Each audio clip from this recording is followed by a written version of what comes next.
folks, and welcome to a bonus video featuring a couple of replays I received shortly before World of Tanks 1.0 hit the server. So these are the last couple of replays that you guys have sent in prior to 1.0 that I'm going to be featuring on the channel. First one is from Ittogami from the AKA clan here in his AMX 12T, and then the second replay is from Sir Dreadshells, or the famous Dreadshells, who is, well, if you follow both of us, he is well. The last time we were in contact, I haven't spoken to him in a few weeks, but he's been getting on. According to his Facebook, he's been getting on quite well in 1.0. He just hasn't been recording. But anyway, before we go, future replays, I just want to make clear that future replays and videos will all be featuring 1.0. But anyway, today's video, or this video, is going to feature the AMX. Firstly, with the AMX 12T, which, as I say, is being driven here by Ittogami.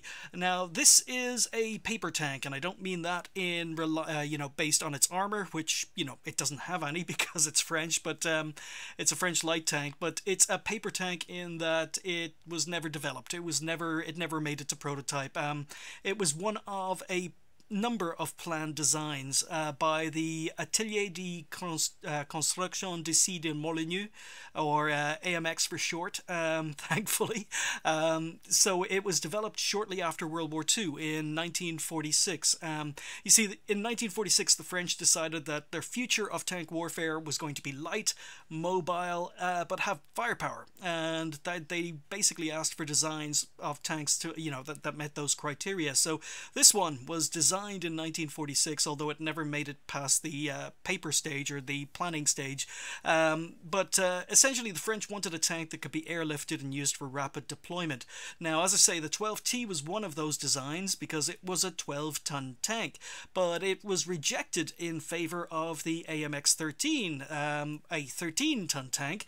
The prototype was built in 1948, so the AMX 13 was built just 2 years after the initial design began in 1946, and after much testing of the AMX 13, it finally entered production as the 13-ton variant in 1952. It was armed with a 75mm gun, just like this one is. So the 12T does get the 75mm gun, although it didn't come until the AMX 13, but the 12T gets it anyway. What is historically inaccurate is that the 12T in game has a 4-shot clip, or a 4-shot magazine, whereas in reality the 75mm had a 6-shot drum, so it could fire 6 shots as opposed to 4, but game balancing. But essentially, as I say, the AMX 13T, the prototype was developed in 1948, but it didn't enter production until 1952, where it did receive the 75mm gun, and it actually remained in production right up till 1966, at which point it was given a 90mm gun. But we'll find out all about that particular variant in the second replay. So we are here on the Abbey map. Yes, I remember the map name. It's Abbey map. Now, Ittogami is in the top tier. So the AMX 12T, it's a tank I hated, absolutely hated. This is a tank I despised when I ground through it first time round because it was just not competitive. The gun wasn't competitive, it got much worse matchmaking, it got the original Scout matchmaking. It felt slow and sluggish compared to other Scouts, and as you can see, it's not the fastest, not the most, not the best at accelerating when you're, playing a tier 7 light tank these days, but it can do the job. But no, the reason I really disliked this tank first time round wasn't those, negatives I've mentioned already. It was for some reason, the gun depression and the gun elevation really made me dislike the tank. It meant there were a lot of positions where you couldn't really use the tank, or if you were trying to fight on slopes at all, either the gun depression or the gun elevation would let you down. So I wasn't a fan, but Ittogami is set up here on the coast road, and I am aware that this map has changed. But he's putting in some nice shots here. Oh, very nice shots. Okay. So this is a replay that came in 922, so this is just shortly before 1.0 was released. So Ittogami has gotten his first kill. He did 454 damage with his 4 shots. Almost tips the tank. Yeah, it's not the steadiest on its tracks, let's just say that. But he's noticed that none of his team, absolutely none of his team, have gone over to the other flank. So he isn't retreating for just any old reason. He's retreating because he's looking at the mini-map. He's seeing that his team are camping spawn and his team are advancing up the coast road, and that's pointless. They're in a lot of danger of being flanked down the 1-2 line, so I think that's what he's aware of. Hung around to try and get some shots in the middle, but nothing appearing.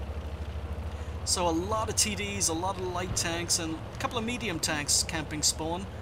So not the strongest of teams, but Ittogami is top tier, and he is going to be able to bully a lot of the tier 5s on the enemy team, even some of the tier 4s. Or it's a tier 6 tank, I shouldn't say tier 7, it's a tier 6 tank. So yeah, compared to the other tier 6 lights, this didn't impress me first time round, but I will say it's probably a better tank. I don't think the tank has changed much, but I'd say it's probably a better tank in today's light tank matchmaking, or today's environment. But he's advancing up here, just wondering. He knows there's a Sherman 3 that was spotted on the 1-2 lines, but a lot of the enemy tanks have been spotted. There really can't be too many tanks down the 1-2 lines. Looking at the minimap, most of the enemy team have been spotted. So he's being a little bit hesitant, being a little bit careful. Now the Sherman 3 that has been spotted up here can use the derp gun, and it could penetrate and do a lot of damage here, so maybe that's why he's being a little bit cautious. Enemy Sav, oh, there's the Sherman 3. Enemy Sav M43 takes out the enemy T50. Don't know how that happened. Sherman 3 is missed, he's going for it. Sherman 3 isn't looking at him. Oh, okay, very nice. Very nice. And yes, he's got the Sherman flanked. He just has to make sure he doesn't miss any of his 4 shots. Yeah, he doesn't miss any of the 4 shots. Takes out the full health Sherman 3. And there's his second kill of the game. Takes him up to 919. No damage taken yet, but his team have collapsed. So yeah, all the tanks that went up the 7-8 lines are now dead. His team have collapsed. He's moving forward, and he's going to be doing some sniping here. So even though he is a top tier light tank, he's actually playing the support role, playing the sniper role quite well. That was a poor shot there. So a lot of auto aim here. He is using a lot of auto aim. So okay, tracking enemy tanks through cover. Oh, no, stop moving back. What is that? That's a Chaffee with him. Yeah, okay, that Chaffee is completely oblivious to what Ittogami's trying to do. But he's just moving up, he's got a full clip, not carrying too much premium ammunition, but he takes out the T67. Nice shot in on the T28, and takes him out for kill number 3, kill number 4. Still enemy tanks here in the middle. Okay, so just doing a little bit of sniping, but his team have completely collapsed. It's just Chaffee, just the Chaffee, just Ittogami left. Ittogami's on a reload. So still tanks, T-34-85 down in spawn. Hasn't been spotted in a while. Chaffee takes out the Leopard. So I think Ittogami's just hunting for the T-34-85M. That's the top tier tank on the enemy team. He's on 3 kills, knows what he's doing. So, oh, and there he is. Okay, so Ittogami's standard ammunition, fires, doesn't get, oh, he does get spotted. That was a little bit, took a little bit of time to pop up. So Chaffee's deciding to make a run for it. So Ittogami needs to play his tank to its strengths. He's going to need to use his view range, he's going to need to use his camo rating. He's going for a reload even though he had 3 shots in the magazine, so or in the drum, so he's just wondering. Chaffee is here on low health as well, so maybe he's wondering whether or not he's being he is being flanked. And the Chaffee takes out the Panzer 38 NA, and that's the first damage Ittogami has taken. He took a hit from the Panzer, so it's still got plenty of hit points left. Okay, so two of them are just playing very carefully. It was 2 versus 5 or 2 versus 6 a while ago. It's now 2 versus 4. Enemy, or the friendly cap goes off, so he's going to have to come back and hunt. And it's just a question of who's capping. Is it the T-34-85M, or is it some of the TDs that are left on the enemy team? Even the Valentine could be down there. So what is the penetration and alpha of this tank? I've forgotten. 144 penetration is, yeah, good enough for this matchup. Good enough to pen the T-34-85M, and 135 damage, so for just over about 540 clip damage with this tank, with its 4 shots, assuming they all hit and pen. So in the meantime, 2 tanks here, He uses auto-aim a lot of auto-aiming, and I don't know, I think that could have been done better. He gets hit by the Stug, just barely misses. Oh, he gets hit again, yeah. Okay, gets hit, avoids a shot from the T-34-85M, but Stug hits him again, hits his ammo rack. He does have a repair kit. There goes the ammo rack back in. He's just lost a lot of health. He maybe could have used bush mechanics a little bit better there. He is on standard AP, and that did pen the front of the T-34-85M. I'm kind of surprised that went through the turret so easily, but that tank does have a small shot trap below its gun mantlet. But okay, after firing one shot, he is now reloading the premium ammunition. He doesn't want to risk bouncing. T-34-85M is hulled down. So he's relocating while he's on a reload, which is what most autoloaders tend to do, or at least the better players. So he's on 5 kills, he's on 1700 damage. Only one tank capping at the moment. There's still a Stug in the middle that was sniping, and no sign of the Hetzer. So, okay, he's telling the Chaffee to spot. Chaffee is saying affirmative, so the two players are communicating. 2 tanks in cap. Okay, 2 tanks in cap. Ittogami moving up. He's not a one-hit kill for anyone other than maybe the Hetzer. But that was, I don't know what the T-34-85M was doing. Completely tunnel visioned. So he resets the cap slightly. It's risky. Oh, so risky. That was so risky. But okay, his reload is better than the T-34-85M. He decides maybe to take a shot. Maybe that was the plan. He took the hit because he knew he could absorb it. That was lucky that the Hetzer didn't hit him as well, but he was able to fire 2 shots for the T-34-85M's 1 shot. He survives, he's on 59 health. He's on 6 kills, so he's gotten his top gun. I like what he's doing now. I do like what he's doing now. He's reversing away from the rock. Going to use some bush mechanics. Try and spot the Hetzer. Has a hint of a shot, not much. Oh, I don't know. Why are you firing, dude? You have nothing to hit. There's nothing to hit here. Well, okay, what do I know? What do I know? Okay, he sneaks 1 shot in. Hetzer's now a 1-hit kill. Stug 3G was last spotted in the middle. He's gone for a reload. And this could be dangerous if he gets away with it. No, he didn't. He got spotted. Okay. So, evasive maneuver time. Not the most agile of light tanks, but depends on where the Stug is. Yeah, okay, there was a shot fired, so the Stug is still in the middle. Stug is still exactly where he was last spotted. Hetzer is capping. He's got 1 minute 7 to decap. So he's on the move. Again, relocating while he did the reload, so he's got a full clip left.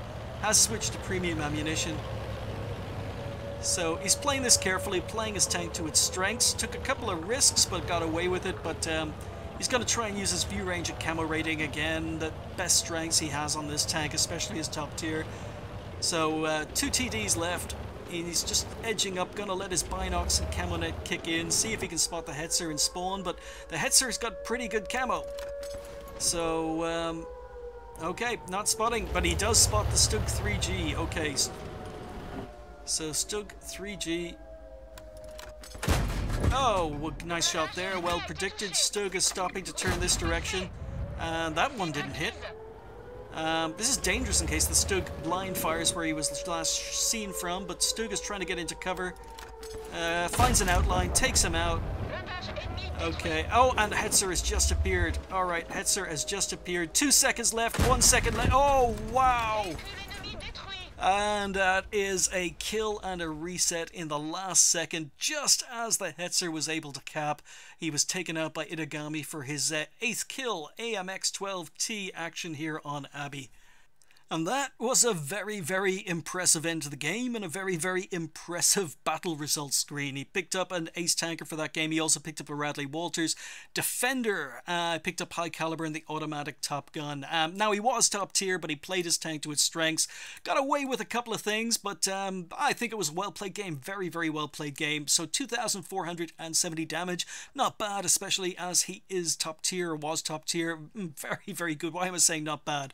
Very good damage damage considering he was top tier, shooting tanks that maybe didn't have as many hit points. 8 kills, 1203 XP was enough to pick up the ace. He fired 29, hit 24, and penned 23. So yeah, this tank, the penetration is going to hurt when you are bottom tier, but when you're top tier, it has enough penetration to deal with pretty much most of the tanks you're facing. It picked up exactly 100 base defense points, so that was quite a lot of XP. Spotted, or only managed to spot 2, so he wasn't really doing the light tank job. He was basically damage dealing. I liked his map relocation. He was looking at the mini-map, he was relocating while loading, and he was playing his tank to his strengths, so I like that quite a lot. So we damaged 8, destroyed 8, and managed to earn 28,000 credits. So it doesn't say basically how much for repair, how much for ammunition, or how much for consumables here, but healthy credit total, and yeah, decent. Wasn't his first game of the day, but decent XP total with a standard account. So thank you for sending that in. So next up we've got Dreadshells in the AMX 1390, the finished product from the prototype 12T in the first replay. Now the 1390 got its 90mm gun in 1966. It actually entered production in 1966. Now this tank remained in production from 1966 till 1987, so that's how successful the design was. It was incredibly successful. In fact, it was so successful, not only for how long it remained in production and remained in service, but also the fact that this version of the tank, the AMX 13, was exported to over 25 countries. 25 different countries all use the AMX 13, and including its prototypes and different variants, it basically had over 100 variants. So there are over 100 variants of the AMX 13 out there. Now, admittedly, some are, you know, things like SPGs and APCs, or some tanks or some vehicles that wouldn't make it into the game, but 100 variants is a pretty successful design. Now, speaking of those variants, actually, one of the tanks I've been interested in seeing in World of Tanks for a long time is just one of those 100 variants. And it was built in the 1960s, but it was an AMX 13 hull with an M34 chassis turret, or turret. Sorry, I'm getting confused. So, AMX 13 hull with an M24 chassis turret. Sounds very interesting. Sounds like a very easy, maybe tier 6 premium light tank to, you know, maybe enter into the game, because I mean the hull is in the game already on this tank, or on the 1375, and the turret is in the game already as the chassis. So yeah, I think it would be a very easy tank to implement as a premium tank, and pretty cool looking as well. Chassis turret, AMX 13 hull, but anyway, getting off topic. As I say, this was a very successful tank in that, in all, about 7,700 of these tanks were built between 1952 and 1987, and about 40% of all the AMX 13s that were built for export, or were exported. So yeah, I like this tank. Now, unlike the 12T, which I hated, I really loved the AMX 1390. Thought it was a great tank. I ground through it originally when it was end of line, and then when it became the AMX 13, or no, then the tier 10 was introduced, the AMX 13105, and I haven't been playing that tank. I do have it, I just haven't got a crew for it, haven't got equipment or consumables on it, but in fact, I'm not actually sure whether I own it. I think I'm maybe one of those tanks I'm waiting for it to be top of the line before buying, but anyway, we are here on, getting off the topic here. So yeah, 1390 actually ground through this tank twice. But yeah, so we are here on Siegfried line, and Dread is, again, top tier. Although, not an easy top tier game. There are 5 tier 9s, and everyone else is tier 8, but he's doing good work, hasn't picked up any kills, but he's already managed to do 2,800 damage. Playing aggressively, but playing, well, maybe, okay, maybe not playing aggressively, but certainly not putting his tank in danger. He is basically in damage dealing mode is what I was actually planning to say. He's not doing much scouting here. He's planning to, he's just dealing damage. 3 shots left in the magazine. So keeping an eye on the minimap. There's a guard around the corner. Nice shot into the side. The guard has incredibly weak side armor, I've discovered. I love playing against guards or STGs when I'm driving tanks with derp guns, because they are so easy to pen, So easy to do full damage. All you have to do is avoid the front, side or rear shots, and it's usually going to be a penetration and full damage. But like what he's doing here, again, once again, the hallmark of a good autoloader player, especially a good autoloader light tank player, is he's gone for a reload even though he didn't need to. He went for a reload, and while he was reloading he relocated, and once again he's playing his tank to its strengths. He's using the camo rating, he's using its view range, using bush mechanics, and he doesn't get spotted, and this is good play. Blind shot there. He's got 3 shots. He's run out of regular AP or regular APCR. This tank does come with APCR standard, so he's run out of regular APCR. He is reloading a 3-shot clip. Don't know whether he realizes that. It's not going to be a full clip, but 205 penetration, 240 damage in a tank that can easily get to the side or rear of enemy tanks. That's pretty good. So he's got the alright. Revelorize, side shots, but obviously there was a house or something in the way. Revelorize goes, loses the outline. So once again, he's got 2 shots in the clip, but he goes for a reload because he realizes that 2 shots is not enough. And once again, reloading while on the move. So his team are losing. The score is 8-10. So pulling one back there, but yeah, going for a reload and going for a relocation while on a reload. Don't know whether that was the M4A1 that fired. I think Dreadshells, yeah, it probably was the M4A1 Revelorize that fired, but Dreadshells moves around, takes a hit, but he's able to put 2 shots in, auto aim, circling the M4A1, and takes him out for kill number 2, takes him up to 4.3k damage. He does take the hit there, but he had plenty of hit points. He conserved his hit points at the beginning of the game. So light tanks are always more dangerous if they have hit points, and coming towards the end of games when they have room to maneuver. At the beginning of games, remember, the whole map is locked down. You've got enemy tanks all over the place. You've got all the avenues usually covered. So it's best unless you're trying to actively spot for your team, and it's best maybe to play a little bit more passively. So Dreadshells did that at the beginning of the game, picking up 2.5k damage and still had all his hit points. So I think maybe it was worth taking that 1 hit from the Revelorize in order to get the kill. So he's up to 2 kills, and I think he's just hunting down enemy tanks. The score is very even here, but he's looking for isolated tanks. He's got a full clip. I think the way his view is looking, the way his tank is driving, I think he's looking for the 112 here. The 112 seems isolated, and I think that's the tank that Dreadshells is looking for. Definitely looking for him. Okay, 112 has moved up, so this Patton is alone against multiple enemy tanks. Dreadshells needs to get up, needs to help, but he decides not to go the direct route. He's going in, he's going to flank from behind. So yeah, quite mobile. I really did like this tank, and he's tracked. Oh, beautiful first shot. Didn't do any damage, but he does track the 120. 2 shots in, 1 shot left, takes him out, and once again on a reload, and he's going to relocate. The Patton goes down, so it's just Dreadshells and RT versus 2 enemy tanks, or 3 enemy tanks, including enemy RT. But yeah, I like what he's doing. And once again, he took out the enemy tank, wasted his clip, and now he's relocating. Did he get spotted? Doesn't look as if he got spotted, so relocating, going to try and pop up from directions he's not expected. He's got a full clip. So it looks like, yeah, okay. Sorry, I thought RT was blind firing. I wasn't sure which RT was blind firing, but he did get spotted there, I believe. So now he's got to relocate even further. Enemy team know where he is. There's a dangerous T-49 on the enemy team. A lot depends on whether or not the T-49 is using the derp or the 90mm. Dreadshells did get spotted moving across, so he's had to change his line of approach. This is an assault battle, so it's only a 10-minute battle, and we're down to the final 2 minutes here. So 3 enemy tanks left. We know that RT is in town, and Dread is okay.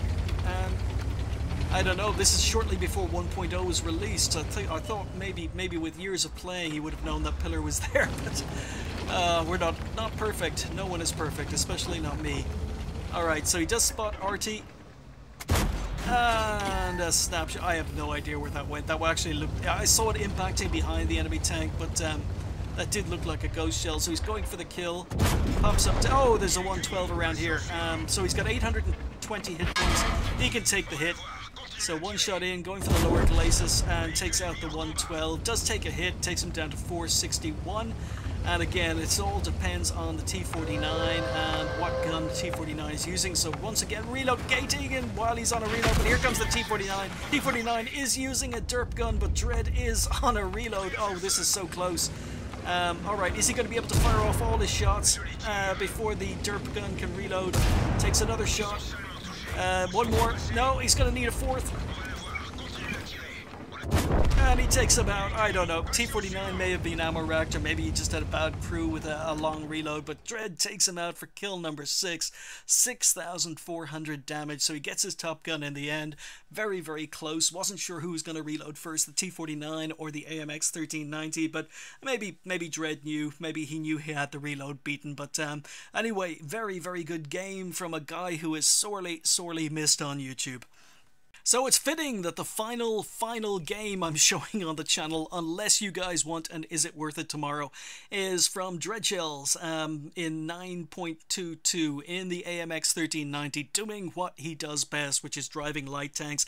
Like the first replay with Ittogami, he was playing his tank to its strengths, he was using his reload, he was relocating during reloads, he was popping up from directions they weren't expecting, he was using his camo rating, his view range, hovering around the outside of the battle, and able to pop up from directions he was the enemy team weren't expecting.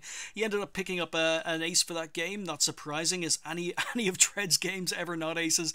Picked up high caliber and top gun. He finished with 14-13 to pick up the ace. 6,674 damage. So one of his blind shots did go in. He picked up 6 kills. 38 shots fired, 31 hits, 29 of which were penetrations. And most of his distance was done from a distance of less than 300 meters. So about 2/3 of his damage was done from less than 200 meters range. So at the beginning of the game, I think most of that damage was done at range, but as the game opened up, as tanks died and he had room to maneuver, he did go into more aggressive mode and went around outmaneuvering enemy tanks and killing them from close range. So he only spotted one tank, so you would think that that's not a great game from a scout, but you can see that the result is very, very good. Damage 9, destroyed 6, and because he had to fire through pretty much all his ammunition, he only had 2 rounds of ammunition left in the tank at the end of that game. He ended up making a loss of 46,000 credits. Yeah, so that's why you need a premium tank, or that's why you need a couple of good money makers around the tier 5, tier 6, normal tanks in game, in order to play well, learn the game, and earn credits. Because even if you do have a great game, unfortunately the 1390 is just one of those tanks where if you fire any premium ammunition at all, it's going to cost you a lot of credits. So yeah, ended up making a loss. Wasn't his first game of the day. He may have been grinding it, but 2,120 overall with a premium account. So I want to thank Ittogami, and I want to thank Dreadshells for sending those replays in. As I say, these are the last replays I'm planning to show you from pre 1.0, but thank you guys for watching. I'll see you next time.